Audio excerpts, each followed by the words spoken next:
বিদেশিদের শক্তি পাশে পেতে 10 দেশ সফর করছে হাসিনা। সর্বশক্তি নিয়ে দেশে ফিরছে। বিস্তারিত দেখতেছেন এবং সর্বোচ্চ শেয়ার করুন। ভারতে আশ্রিতা বঙ্গবন্ধু কন্যা শেখ হাসিনার সঙ্গে বিদেশমন্ত্রী এস জয়শঙ্কর এবং জাতীয় নিরাপত্তা উপদেষ্টা অজিত ডোভালের একটি গোপন বৈঠক হয়েছে। সরকারিভাবে এই বৈঠক নিয়ে সাউথ ব্লক থেকে কোনো বিবৃতি দেওয়া হয়নি। তবে সুনির্দিষ্ট সূত্রে পাওয়া খবরের ভিত্তিতে একাধিক সংবাদ মাধ্যম জানিয়েছে বৈঠক হয়েছে।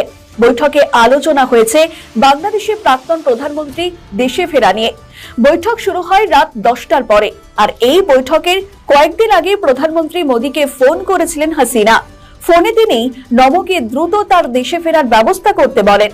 জবাবে মোদী বলেন, সঠিক সময় তাকে সঠিক পথে ফিরিয়ে দেওয়া হবে।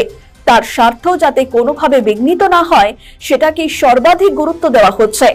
ভারতের জাতীয় নিরাপত্তা উপদেষ্টা অজিত ডোভাল এবং বিদেশমন্ত্রী জয়শঙ্করকে তার সঙ্গে দেখা করবেন। তারা তাকে কিছু পরামর্শ দেবেন, আর সেই পরামর্শ শুনলে আখেরে তিনি লাভবানই হবেন। মোদী হাসিনাকে এও বলেন, আপনাকে সুরক্ষিত অবস্থায় দেশে ফিরিয়ে দেওয়ার দায়িত্ব ভারতের, কারণ আপনি সে দেশের আশ্রয়ে রয়েছেন। সাউথ ব্লক বুঝিয়ে দিয়েছে হাসিনাই বাংলাদেশের প্রধানমন্ত্রী, কারণ টেকনিক্যালি তিনি ইস্তফা দিয়েছেন বলে কোথাও কোনো খবর নেই। তার ইস্তফা পত্র কারোর কাছে নেই, তাই তাকে প্রধানমন্ত্রী হিসেবে স্বীকার করে। হাসিনাকে জয়শঙ্কর পরামর্শ দেন বিদেশ সফরে যাওয়ার উদ্দেশ্য সমর্থন আদায় করা।